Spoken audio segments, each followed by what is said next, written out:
माँ। सुनने में तो ये बहुत ही छोटा सा शब्द है, लेकिन इस छोटे से शब्द में बहुत सुकून है।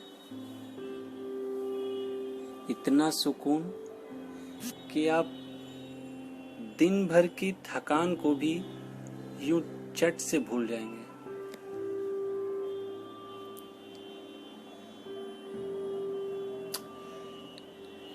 शायद ठीक ही कहते हैं लोग,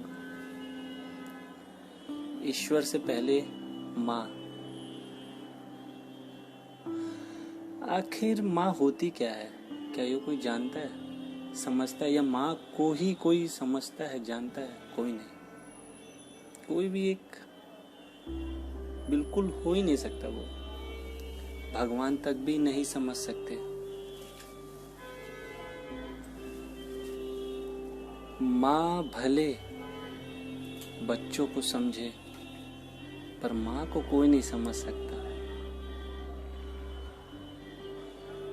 अरे माँ को समझना तो छोड़ो, माँ को रख ले न कोई, वही बहुत काफी है।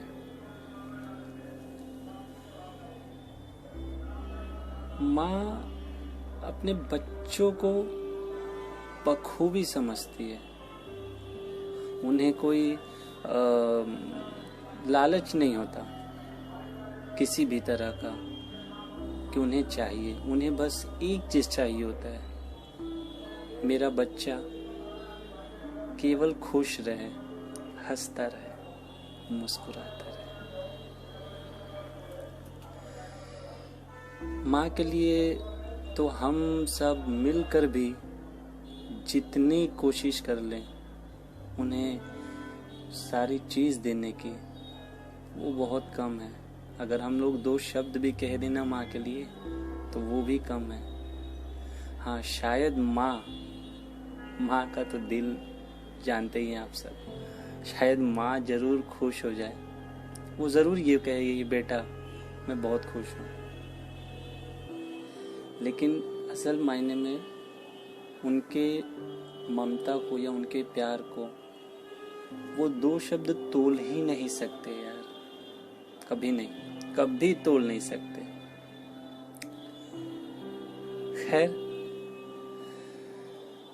मुझे तो आपसे बस माँ के लिए 2 लाइन ही कहनी थी, और शायद मेरी इस लाइन से आप मेरे कहने का अर्थ भी समझ जाएंगे, बखूबी समझ जाएंगे। मैंने जो लिखा है वो कुछ इस तरह से है।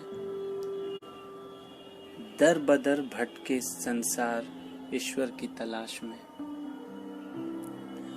पर देखे नहीं ईश्वर खुद बैठा है उसके घर उसी की आस में।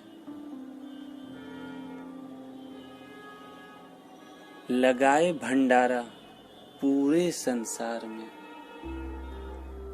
और घर पे बैठी माँ तरसे बच्चे के प्यार में।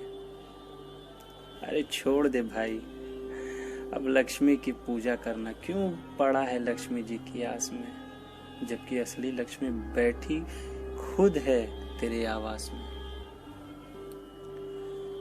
अब लानत है तेरी बुद्धि पर, तुझे नहीं दिखता कौन है तेरे पास में। वक्त आएगा जब खो देगा सब कुछ और ना रहेगा कुछ भी तेरे पास में। इसलिए मैं तुमसे एक लाइन ही कहूंगा, माँ से लगाव रख, उनका प्यार ही तेरे लिए काफी है। माँ से लगाव रख, उनका प्यार ही तेरे लिए काफी है।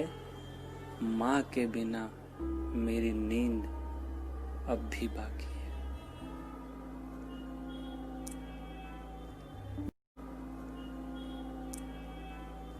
बस इतनी सी बात थी। मुझे आशा है कि शायद आप लोग मेरी बातों को अच्छे से समझ गए होंगे कि मैं क्या कहना चाह रहा हूँ।